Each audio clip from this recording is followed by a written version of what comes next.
En Côte d'Ivoire, 29 Ouest-Africains ont vu leur avoir gelé suite à des inculpations liées au terrorisme. Le pays cherche à contenir la menace djihadiste présente chez ses voisins maliens et burkinabés, notamment au nord de son territoire. Les précisions de notre correspondante à Abidjan, Julia Guggenheim.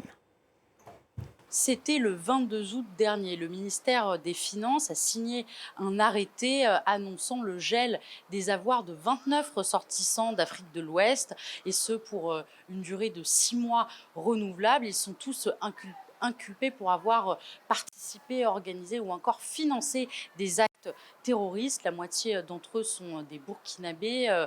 En ce qui concerne l'autre moitié, 7 sont ivoiriens, 5 sont maliens. Il y a également un Gambien et un Mauritaniens. La grande majorité de ces 29 hommes résident ici en Côte d'Ivoire. Parmi eux, Adou Guindo, un commerçant très influent au sein de la communauté malienne, ou encore Sidat Mouktar Fall, alias Daddy Fall, un ex-militaire gambien, président de l'association caritative Africa Rise Again Foundation.